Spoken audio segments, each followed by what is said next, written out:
A narrow escape, but here we are. A new day for us, dawning on the majestic island of Bali. And there their sacred mountain in the distance, Mount Agung. I wonder if the dead Raja of Lombok really is there now, dwelling at the top with his ancestors and now part of the ghost army. A good question. Belief is a powerful thing here in the islands, and I have heard that a sacred mother temple is located somewhere high on the slopes of Mount Agung, but no Westerner has ever been there, or even beyond the beach and into its interior. The inner Bali kingdom is apparently a place of great beauty and wealth, with Rajas' palaces made of gold. Ah, the main harbor. We'll drop anchor. Koram will stay with the ship. We'll take the skiff in, suss out the situation, and make our introductions.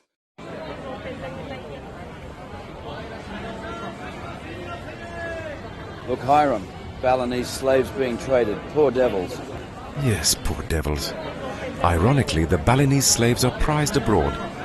They are known craftsmen and women being of thoughtful demeanor, predisposed to wordplay and good humor. Trafficking in humans is an abomination. So, Dom, where to? There. Le Corbeau Rouge. I think we start at that den of iniquity. No doubt much of their trade dealings are done there, and the place where information is bought and sold. Yes, I am sure our entrance will soon be on the local coconut telegraph line.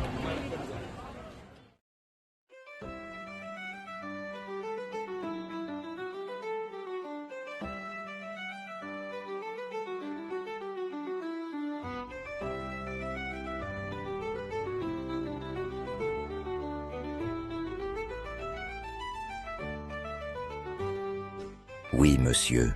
Champagne, barkeep, if you please. Pardonnez-moi. You are at Le Corbeau Rouge. I cannot remember the last time champagne was ordered here. I can help with that. I am Dubois, owner of the Corbeau Rouge. From my private stock, bartender. So new to the shores of Bali, I have not seen you before. That is correct, sir, and thank you for accommodating the order. I am at your service. And what is your cargo, sir? Opium, guns, slaves, perhaps? These are the most profitable goods you will want to trade here, and I am the person that can make the right arrangements for you.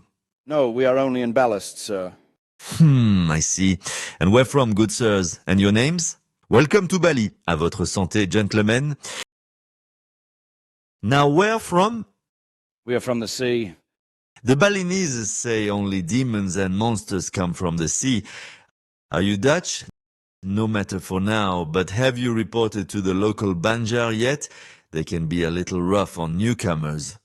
No, your fine establishment is our first stop. A little rough, you say? But I can help you with that. Get you the right paperwork, so to speak, for a reasonable fee, of course.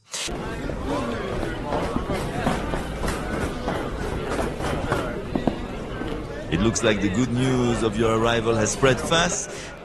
This is just what I had hoped for. And just in the nick of time, I believe. You are newcomers. You should have reported to Banjar. You will come with us. Of course, sir, we did not know.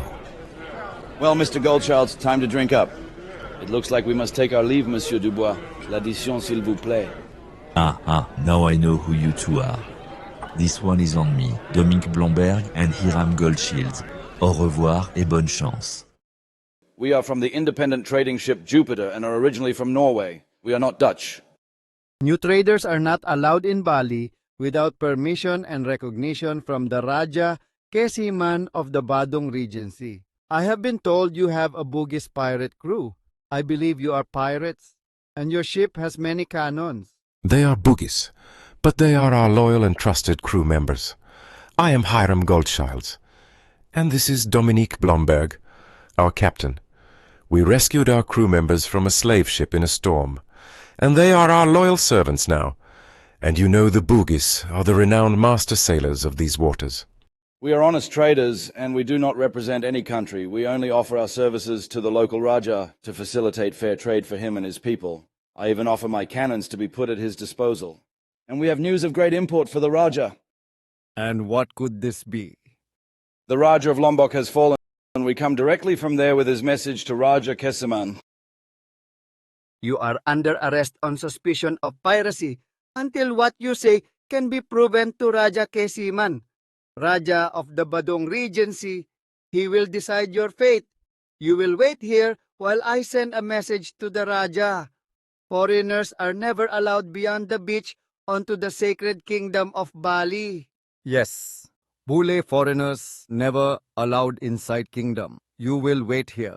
Wait, I have something that will prove what I say is true. Take this to Raja Kesaman and show him. He will know its meaning.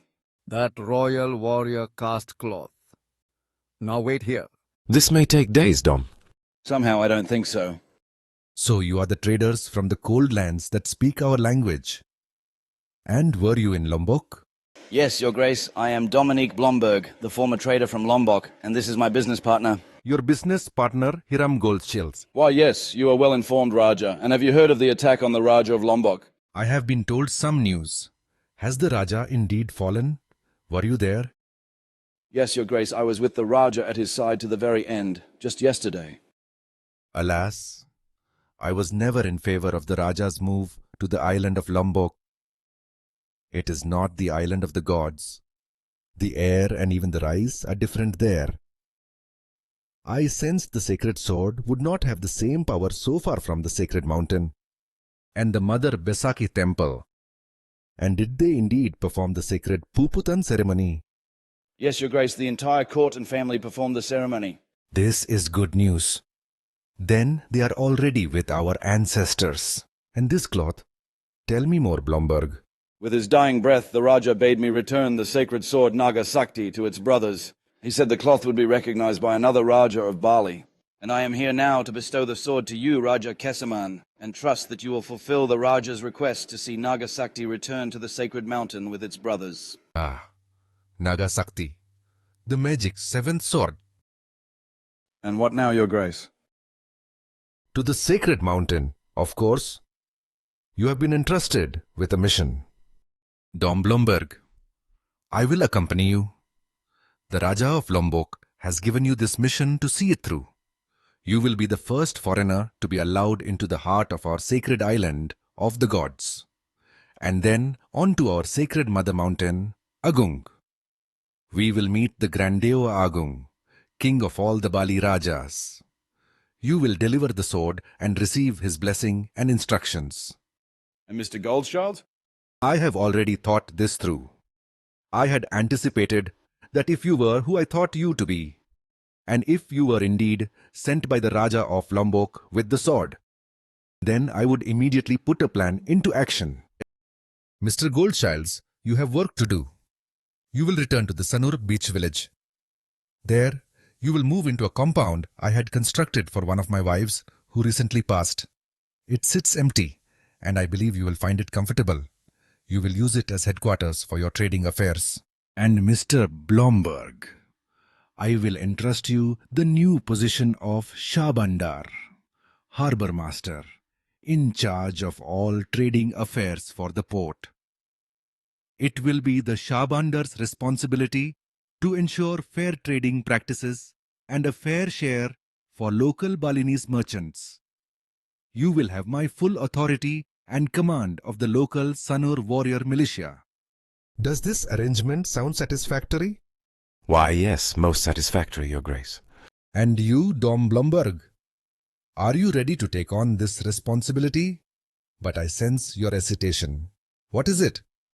If I may, I have topics of import and a few requests. First, the local villagers' salvage of Dutch ships marooned on Bali's southern reefed coastline. It is a major annoyance to the Dutch. But it is the tradition of our people. And ironically, Your Grace, it is also that of the European seafaring community. Oh? Indeed, the people of the cold lands have documented a formal mariner's law, and even created a detailed book entitled Admiralty Law of the Sea. Yes, and what does it say?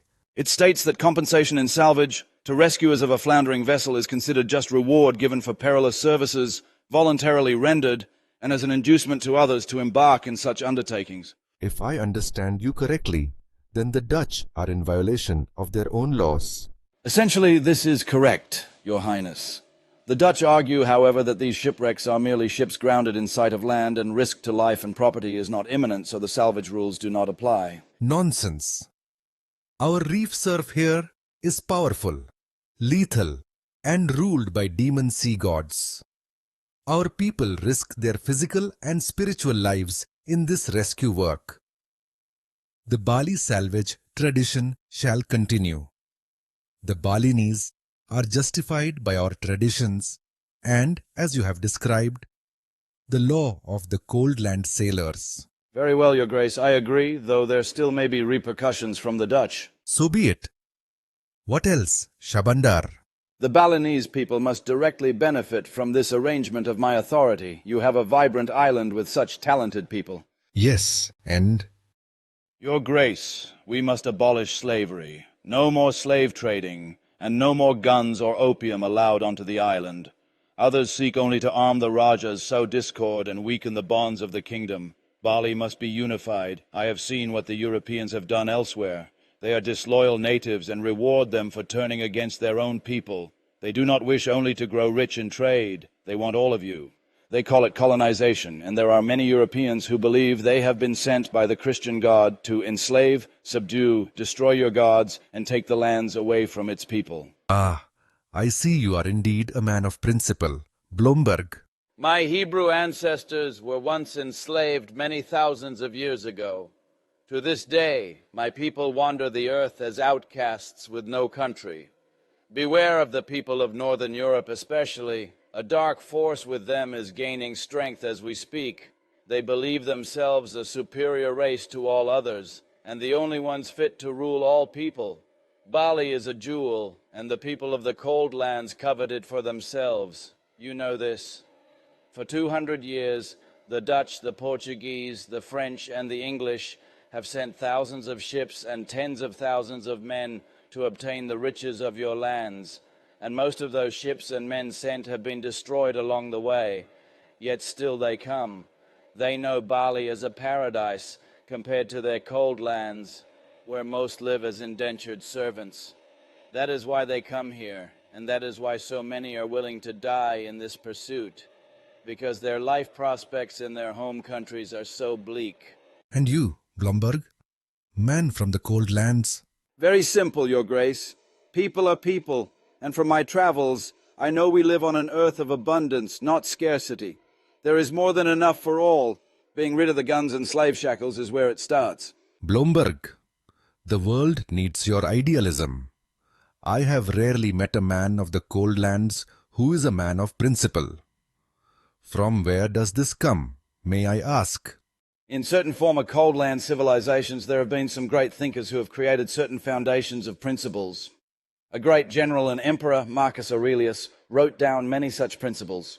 I believe, in my experience, these principles to be universally true. He said such things as the evil that men do harms you only if you do evil in response. Indeed. In our belief, this is known as karma.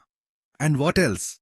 And he said that the problems of man are created in the mind. Choose not to be harmed, and you won't feel harmed. Don't feel harmed, and you haven't been. A wise man, to be sure. He also said, the impediment to action advances action. What stands in our way becomes the way. You see, setbacks or problems are always expected but never permanent when you remain in the right frame of mind. The obstacle is the way. You always have power over your mind, and that is where you will always find the needed strength. You would have made a good Raja, Dom Blomberg. Now, some will want to viciously oppose these measures. But you have my full support to ban slavery, opium and the importation of guns. The Balinese tradition of rights of salvage shall remain in effect. After we present Naga Sakti to the great Deva Agung, we will request his blessing for my plan and what you ask. With the Deva's authority, you can follow these new rules. Are we agreed then? Shabandar Blomberg. We are agreed, Your Grace. Enough for now then. We have work to do. Mr. Goldschilds, to your new residence. You have a business to build. And May Blomberg, you and I are on our quest to the sacred mountain to return Nagasakti to its rightful place and unite the kingdom. And maybe change the world. It's always a choice. Onto Mount Agung. And you are the first Bule ever allowed into the inner kingdom. Raja, I have never seen such beauty.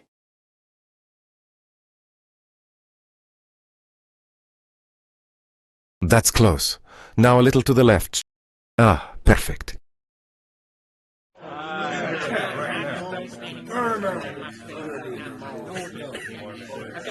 Who this Blomberg? Princess Fate'll be angry. Dominique Blomberg Chabandard, Sacre Bleu.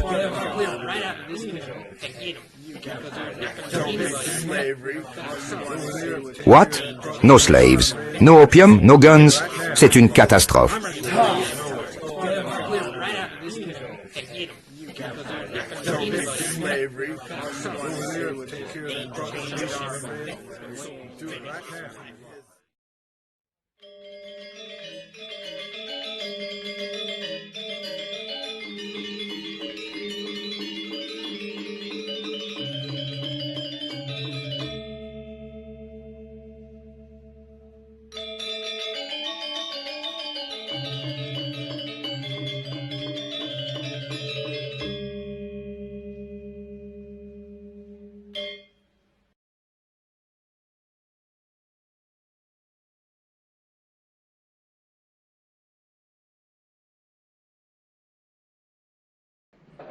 This is the man, Major General, but he is not allowed inside the club.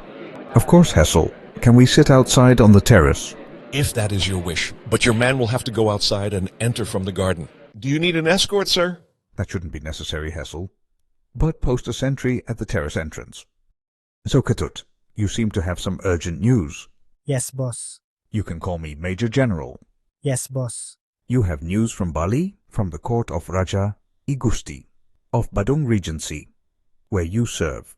Yes, Major Boss. It is Nagasakti. What is a Nabasachi? Nagasakti, sir. The Golden Dragon. The 7th magic sword, boss. Very powerful. The 7th sword has been found. Oh yes, you talked about the superstitious sword legend, but what of warrior numbers and troop movements? That was our arrangement, my good fellow. A place in the new Dutch government for you in exchange for hard information on troop matters. That is the real information I am after.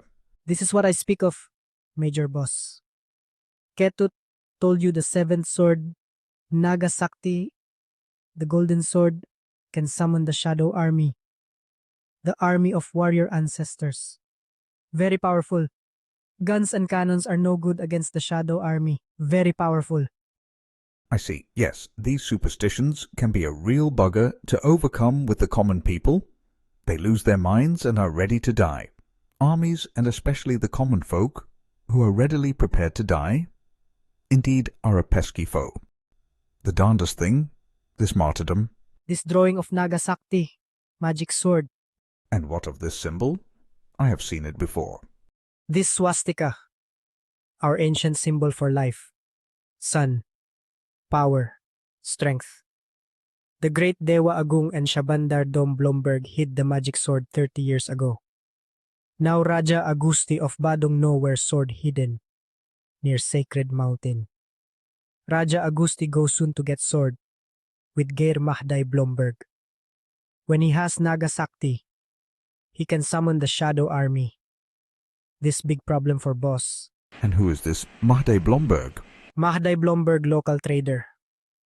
Friend of Raja Augusti of Badung. His father, Dominique Blomberg, hid magic sword 30 years ago. Major Boss now has a big problem. Sword very powerful. Very well. Tell me, Ketut, if this magic sword came into my possession, could I command this shadow army? Ketut not know such things. Ketut get job in Dutch army now? Absolutely not. This is only some story about an army that doesn't exist. This is hardly useful to me. But tell you what, if you can fetch me the sword, I will give you an immediate position here in Batavia. The sword's possession would definitely be of use to me. You must return to Bali, get the sword, and bring it to me. Is that something you can do? Very dangerous, Major Boss. Sword, I think, in Cave of the Dead, protected by the demon snake. The mighty Naga Ular. Listen, that will be for you to figure out a way around your superstitions. I will make it worth your while. Do this, and I will give you a position in the Dutch army, and 40 gold pieces when you return with it. Care to think about it? This is a one-time offer, my good man. If you can't do this simple thing, I have no more use for you, and you can no longer expect the Dutch government's protection. Then Ketut is dead, man. I have no control over this. We are at war, my friend. I think you know the stakes. Ketut, try. There is no try, do or don't do. Very well, but I will need some money. I cannot do this alone. I will need to hire snake hunters from Sulawesi. That can be arranged. But you must leave at once. I want that sword for my campaign.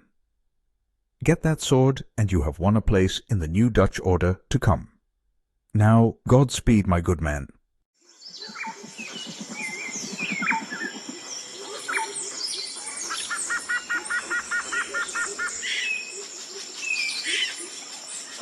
I believe the Cave of the Dead is about another kilometer.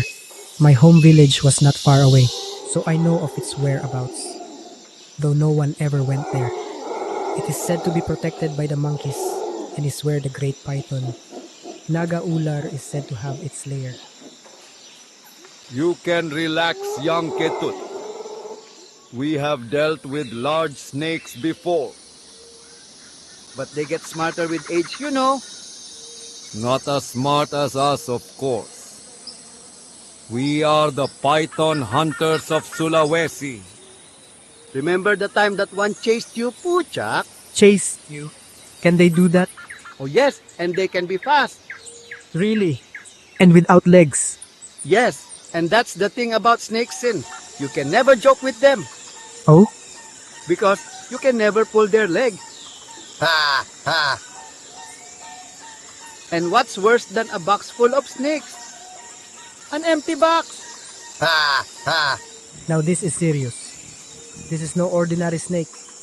This is the mighty Naga Ular. Oh, okay. I love it when they give them names. Naga Ular is ancient and was granted immortality to protect the caves and its contents. Yes, of course. We've heard all of the snake myths before. You should hear the one the Christians have. Listen, they are just another reptile. You must be cautious, of course. But they can be easily subdued if you know what you're doing. We are the mighty python hunters of Sulawesi. We are the most feared predator in the jungle, not a snake.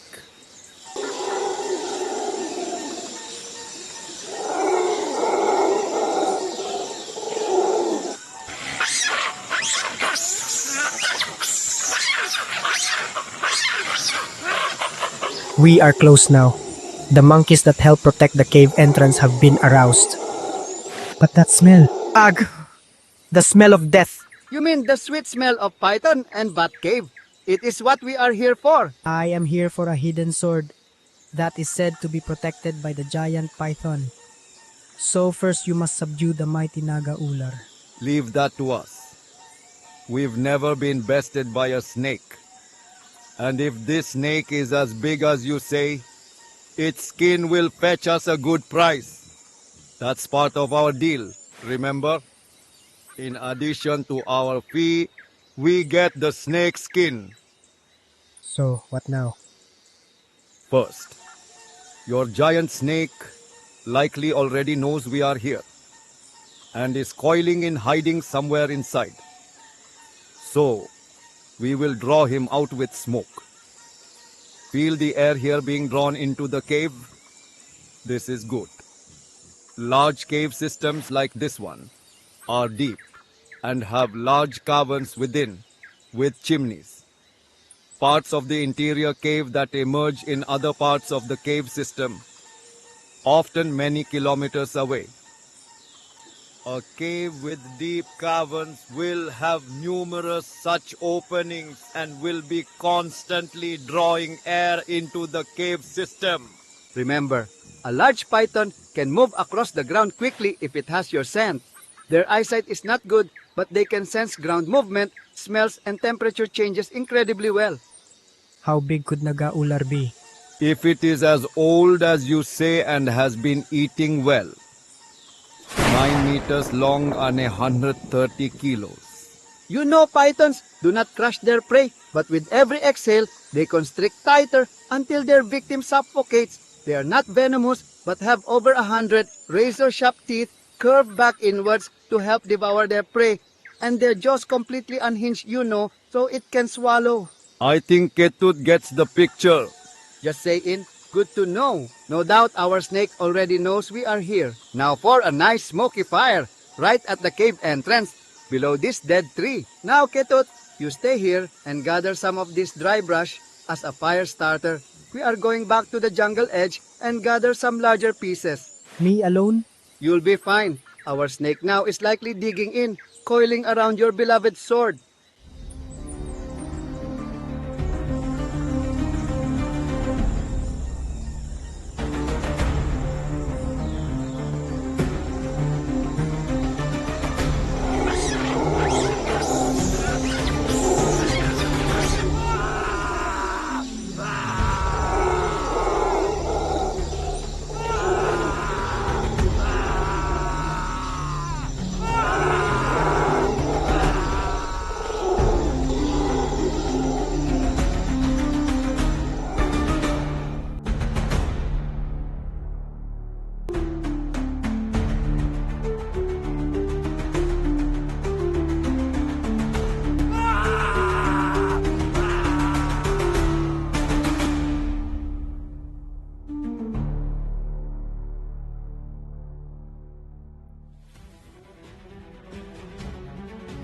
We are now back some 40 years, with Dom Blomberg, here Madai's intrepid father, in his prime.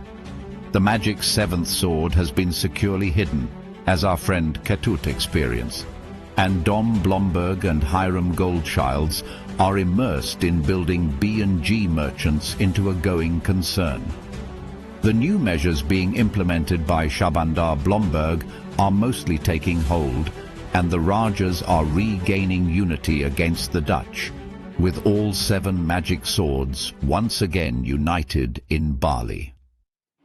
This late dry season afternoon, the B&G compound is abuzz with activity as the very social Shabandar is making final preparations for a gathering to promote a new era of trade on the island of the gods. Make sure the pool table is brushed down well. We have a new brush. It's in that box with new billiard balls that just came in on the Jupiter. We are going to play a new game today called snooker. Yes, Shabandar. And where is the champagne bowl? We have a large crystal bowl to be filled with ice. Have several bottles put on ice. It is right behind you, Shabandar. Very good, Wayan. But Mr. Goldchilds wishes to speak to you. Dom, a word, please. Enough work for today. Our guests are starting to arrive. I believe even Raja Kesiman will be here. Yes, of course, Dom. But there is something we need to go over. It can wait, Hiram. The issue will be here tomorrow, I'm sure. I hope not. Just a few minutes, Dom. Very well then, to your office. So, Hiram, an urgent matter? We have some leakage, sir. Leakage? More than the usual perishables, I assume? It is in our impound inventory, Shabandar, from the confiscated contraband in your duties as harbor master. Oh, that warehouse is always locked and under guard. Exactly. And that's my concern, Shabandar. A rat? Exactly. What's missing? Guns and opium, sir. Of course. And how much? Not a great deal, but that's part of my concern. A miscount, perhaps? I am the only one who knows the count, and I have tagged all of these items with the impound mark. The small amount is part of my concern. An insider would take small amounts over time, easier to live with and trusting that they would not be missed. And those items have doubled in value now on the black market. An enterprising insider looking to make some money? I suppose, but they'd have to have a buyer too. And there aren't many Bali merchants who would chance it anymore. Maybe 1 or 2. Are you thinking what I'm thinking, Goldchilds? Ternadier. I'd wager on it, Hiram, and he'll be here tonight. What shall we do? Let's simply ask him. I'll leave that up to you, Dom. That's your department.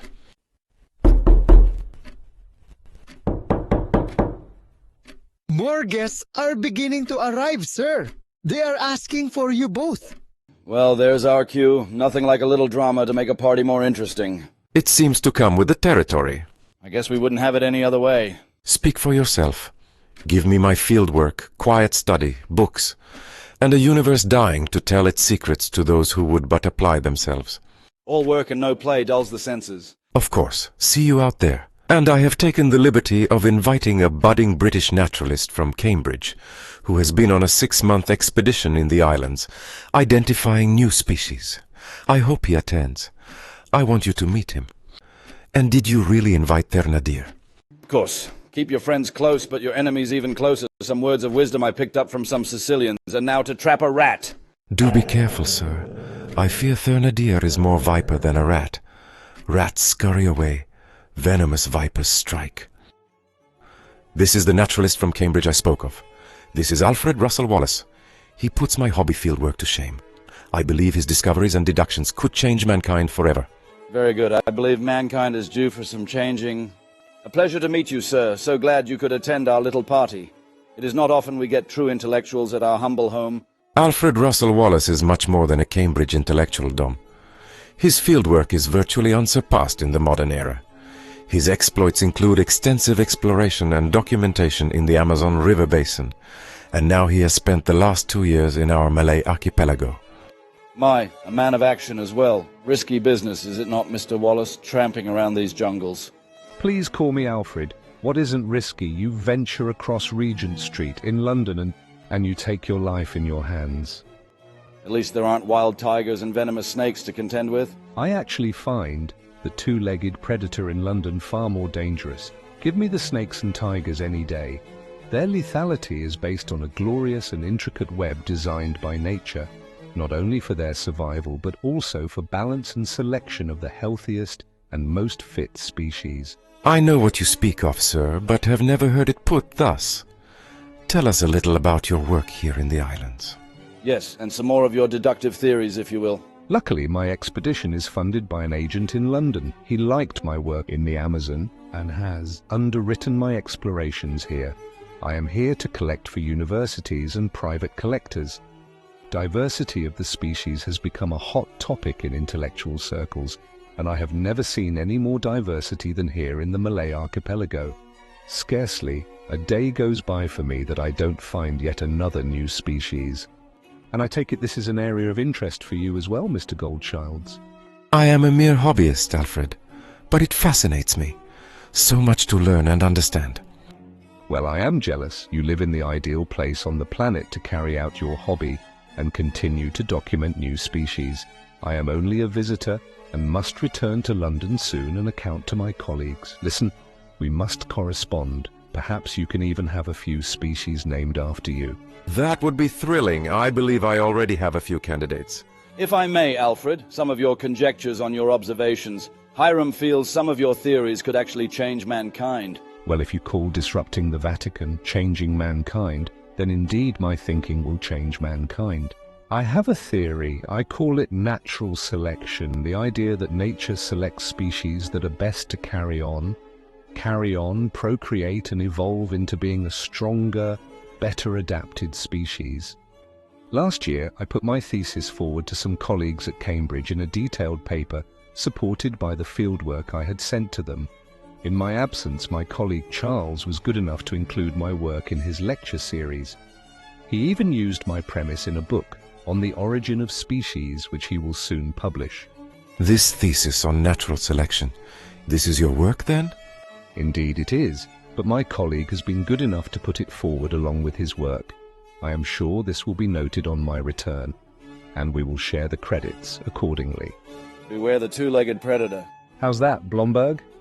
Oh, nothing, but simply fascinating, sir. So the concept of an ever-evolving line of species based on your natural selection thesis could challenge the Judeo-Christian premise of a creation event that started our Earth and civilization as we know it, some 10,000 years ago. Precisely. To anyone who wishes to spend a modicum of time on the subject, one can plainly see that the evolution of species has been taking place over millions and millions of years. Many feel our planet itself is billions of years old. Measurements of time we can scarcely fathom. Disruptive indeed, a man after my own heart. The concept would not only topple the Church's power axis, but also put a final end to the notion of the divine right of kings and colonialists to rule others on the planet. And oh, my iconoclastic theories don't end there. Listen to this one. I am working on a book titled Man's Place in the Universe.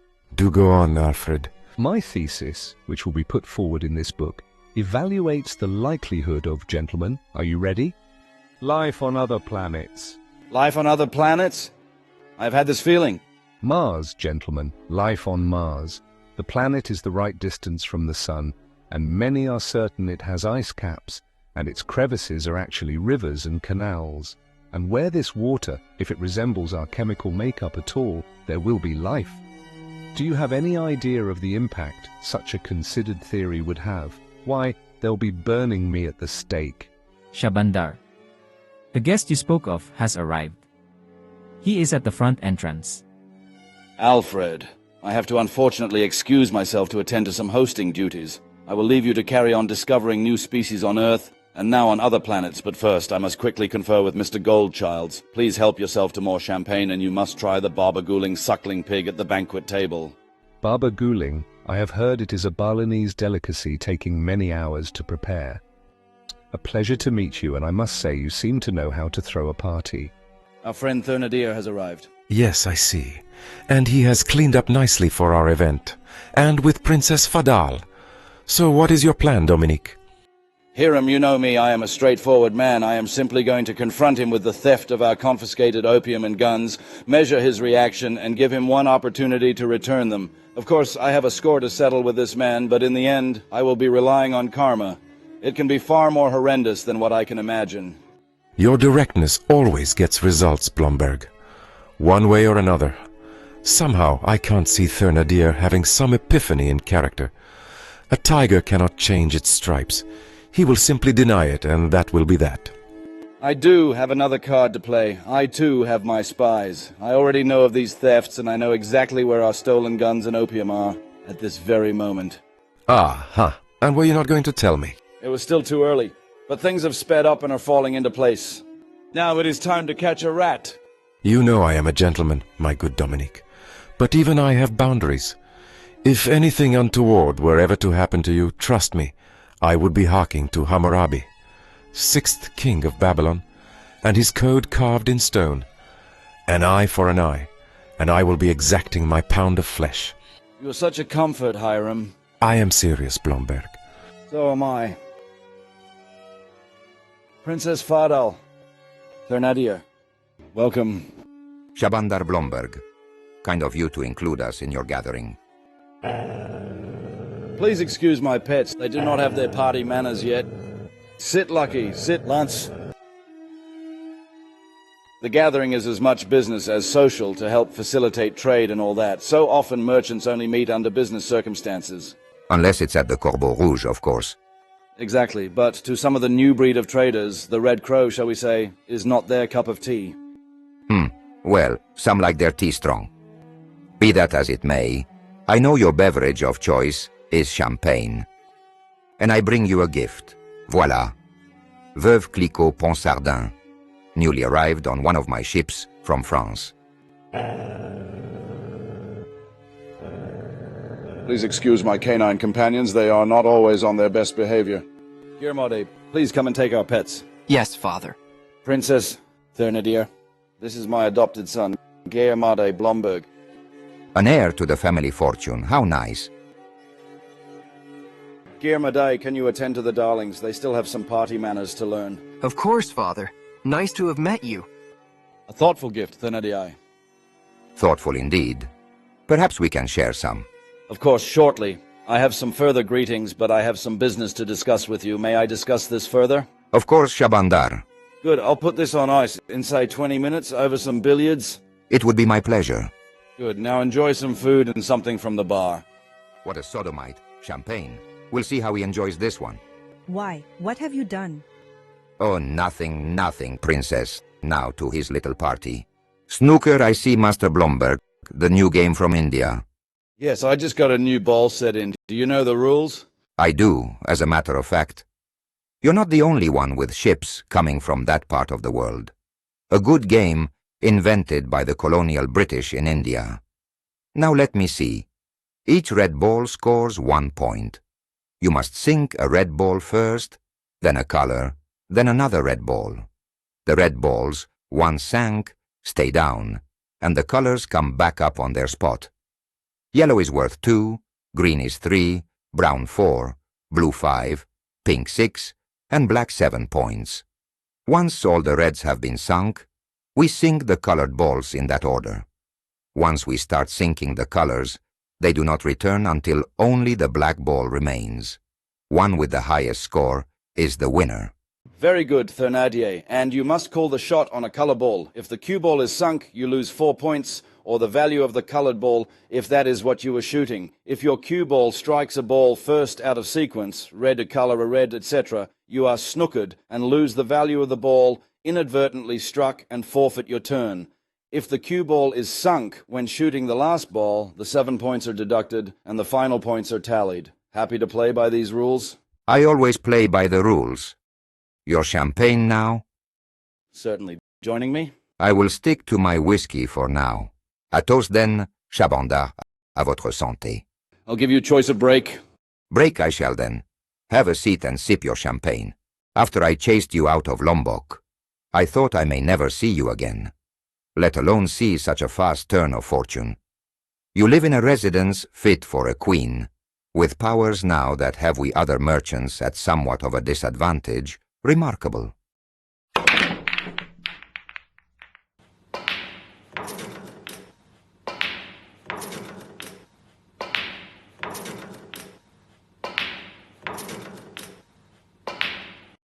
A remarkable opening run, Alfred. This pirate knows how to play billiards. Well done. A commanding lead, and thank you for leaving me an opening again. Perhaps you should concede, as you did in Lombok. That wasn't my recollection, sir. In any event, I'll give it a go. One never knows what might be in store. I see challenges as opportunities.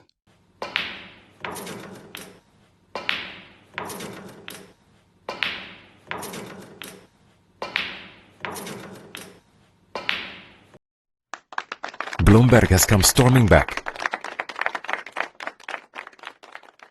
Do you believe in the Eastern concept of karma, Thénardier?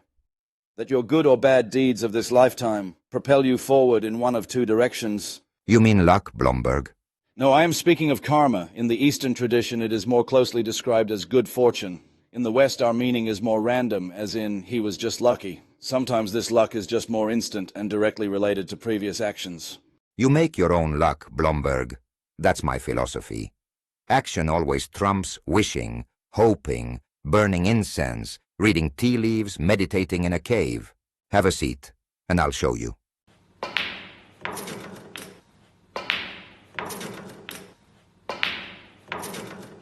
They have put on quite a show, Hiram. It has now come down to the final ball on the table, the black worth 7 points. If Dom makes this, he wins. But this is a difficult shot. Trying to play it safe again. You can run, Blomberg, but you can't hide. The black ball is worth 7. This could be it for Dom. A natural 1 bank. Black ball in the end pocket to win.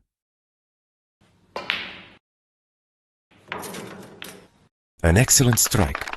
Thénardier wins. But what's this? The cue ball is still in spin. Thénardier's cue ball has scratched into a pocket. He loses 7 points. Dom wins the match. A stunning turn. Almost a great shot, Thénardier. A good game. My good luck. And my bad luck. That business chat now, Thénardier. As you wish. I will need to depart afterward if you can excuse me. But you have not touched your champagne. No, it is all for you. So you have some business to discuss, Chabandard? And if it's about opium, guns, or slaves, I am but a law-abiding local trader. We have gone through this before. Yes, of course. But listen, Thénardier, I'll come right to the point. Certain amounts of confiscated guns and opium have gone missing from the garrison's impound warehouse. Yes, and? Given that this was your stock and trade before the Diwa Argang declared them illegal, my guess is you have bribed a guard to obtain them for you, or if not, then whoever is behind the thefts has contacted you for their sale. How is my guessing? You can guess all you want, Mr. Blomberg. Is this a business chat after a friendly game of billiards, or an interrogation? Given that my guess is probably right, let's call it an interrogation, and I would like to make you a business proposal. And it has two parts. First, return the stolen articles. Ha ha. And say I knew where these articles were. What is the second part? You declare yourself an honest barley trader and abide by the new rules that promote the well-being and profit for all involved, especially so the barley people get their fair share. Look, Thurnadir, it's the only long-term approach for all. Do you really believe supporting a Dutch colonization of this beautiful island and its people is in anyone's interest but the Dutch government and a few select traders? I do respect you, Blomberg, but you are an idealist. If you know your history, you know what eventually happens to idealists. Even your Roman hero and his era. The strong doth eat the weak. It's the natural order of things. The problem is, people say they admire an idealist, but secretly despise them. Holier-than-thou idealists force others to face their true, dark natures. The realists always come out on top, especially in the new colonial era. Whoever has the guns and the gold will prevail. As a realist, I am simply wagering on what I feel is the most likely outcome. As I did in Lombok, it is that simple, and I intend to be one of those favored traitors in the new order. But Bali is not Lombok and is different than other conquered lands. This is a highly evolved culture and society. These are skilled and artistic people, but do not mistake them as simple folk. When their line is crossed, they are as fierce and committed as any warrior who has ever gone into battle. And they are not alone in battle, for their ancestors are summoned and bring forces we Westerners cannot imagine or understand. How can you believe such merde de cheval, Blomberg? You are an intelligent man. I have been to the Great Mountain. I have seen and know the Bali Kingdom like no other European, and I have delivered the seventh sword to its place with the Dewa Agong. It can summon their great ancestral army. The other Rajas know this, and the people know it.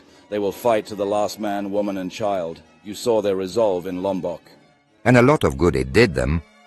Committing suicide only made it easier. In any event, this is a moot conversation. I have no such stolen articles from your warehouse, nor do I know of their whereabouts. If this concludes our business discussion, Shabandar Blomberg, I will leave and end your game playing for the night. Very well, but just one more point. Tomorrow, under my authority, I will seize these stolen properties as I already know their whereabouts. I, too, have spies, and you will be under arrest, sir. And by the authority of the Dewa Agung, you will be banished to the island of Sumba. You're bluffing, Blomberg. Good men make terrible liars. I'll take my chances. Now, to end your ridiculous game of cat and rat. Very well.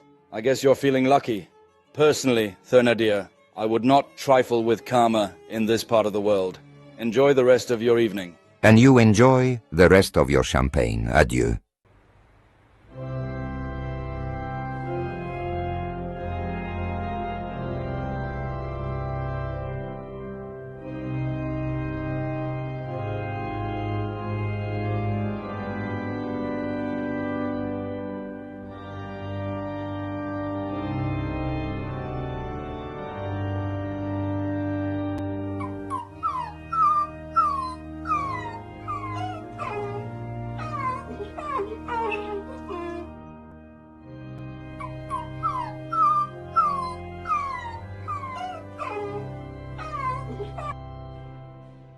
Yes, Dom's death was truly untimely.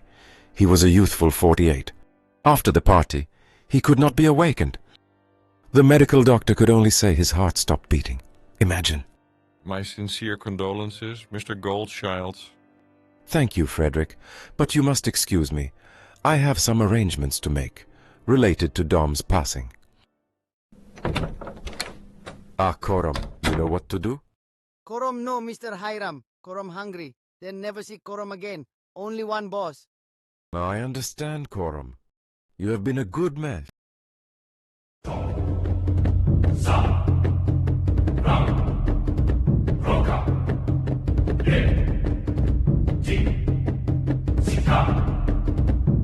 Bring prisoner!